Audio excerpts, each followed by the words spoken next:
Good morning. My name is Examiner Smith.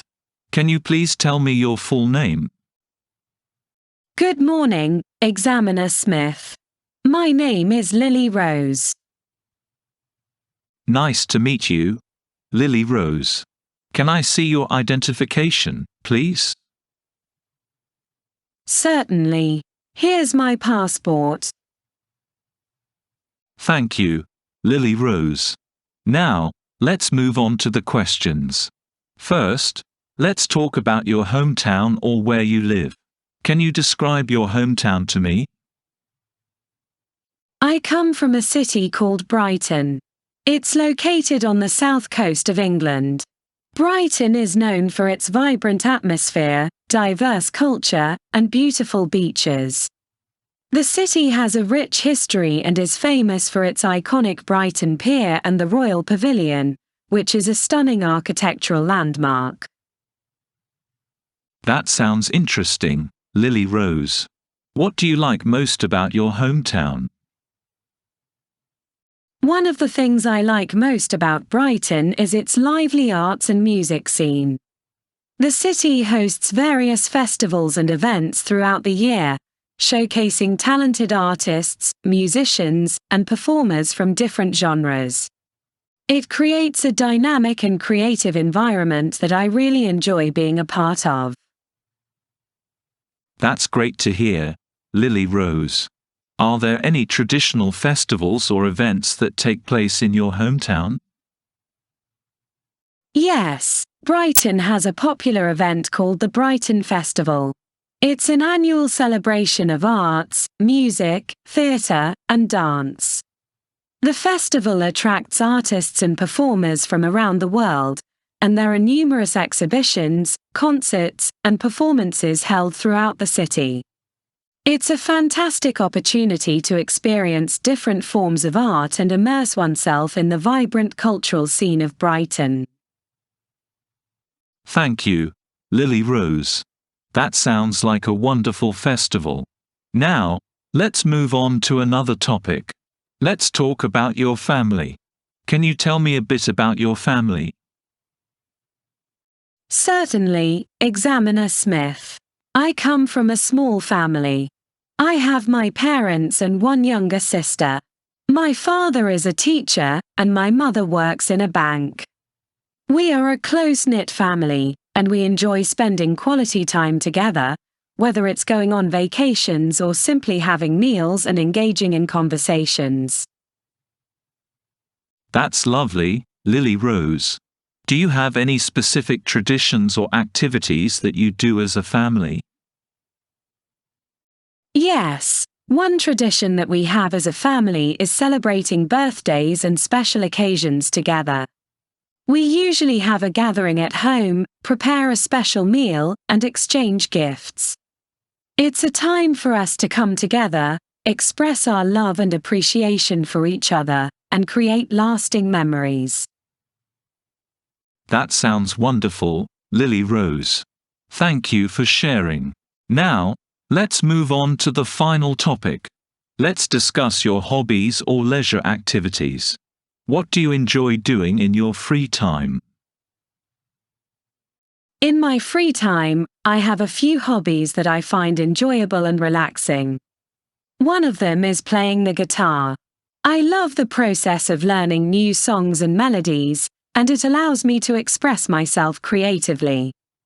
Additionally, I also enjoy reading books, particularly fiction and science fiction novels, as they transport me to different worlds and expand my imagination.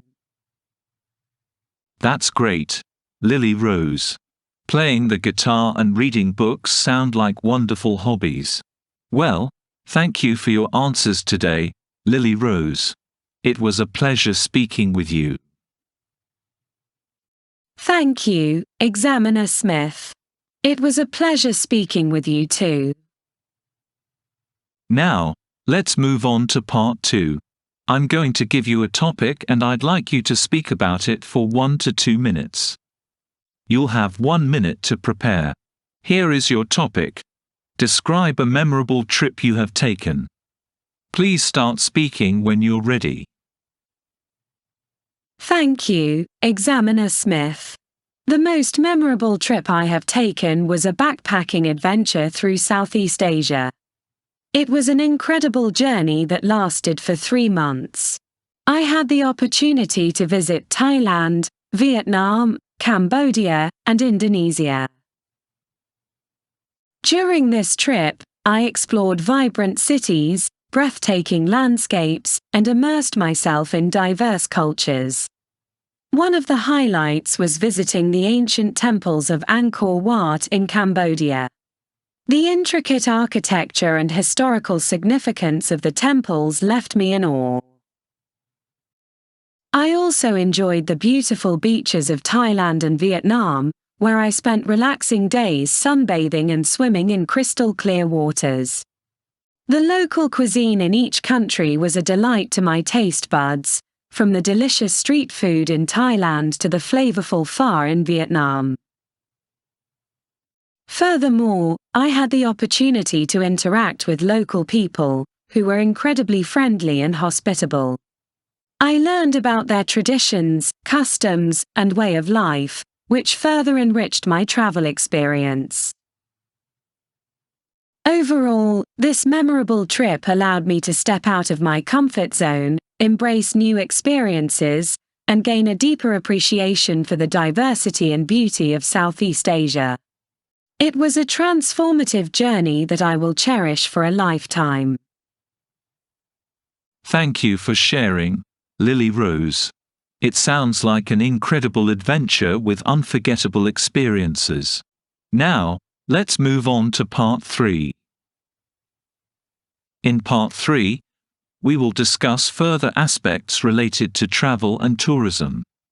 Let's begin. How do you think travel experiences contribute to personal growth and development? Travel experiences offer tremendous opportunities for personal growth and development. Firstly, they expose us to diverse cultures, customs, and perspectives, allowing us to broaden our horizons and become more open-minded.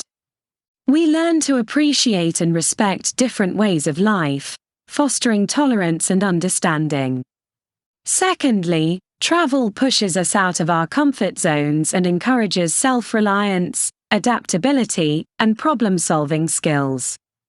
We encounter new situations, overcome challenges, and develop resilience. Additionally, travel fosters independence and self-discovery, as we learn more about ourselves, our preferences, and our capabilities. Overall, these experiences shape our character, enhance our interpersonal skills, and contribute to personal growth in numerous ways. How has travel and tourism impacted local communities and economies? Travel and tourism have significant impacts on local communities and economies. Firstly, they generate employment opportunities in various sectors, such as hospitality, transportation, and entertainment. This helps boost the local economy by providing income sources for individuals and supporting businesses. Moreover, tourism can encourage the preservation of cultural heritage and natural resources, as local communities recognize the economic value in protecting these assets. Additionally, tourism can lead to infrastructure development, improved transportation networks, and enhanced public services, benefiting both tourists and local residents. However, it's important to strike a balance and ensure sustainable tourism practices that minimize negative impacts, such as overcrowding or environmental degradation, and promote the long-term well-being of the community.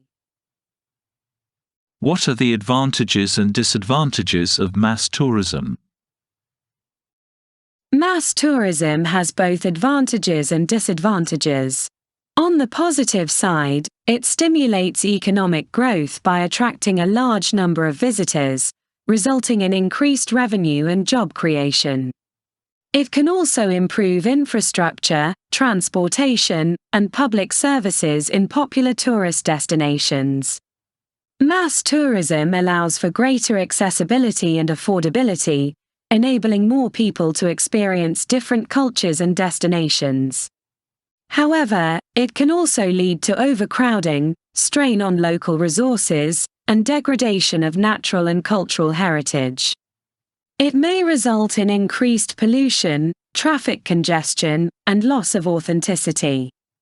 Furthermore, the dependence on mass tourism can make destinations vulnerable to economic fluctuations and crises. To mitigate these issues, sustainable tourism practices and responsible travel should be promoted to minimize negative impacts while maximizing the benefits for both tourists and local communities. Thank you, Lily Rose, for your thoughtful responses. This concludes our discussion for Part 3. Well done!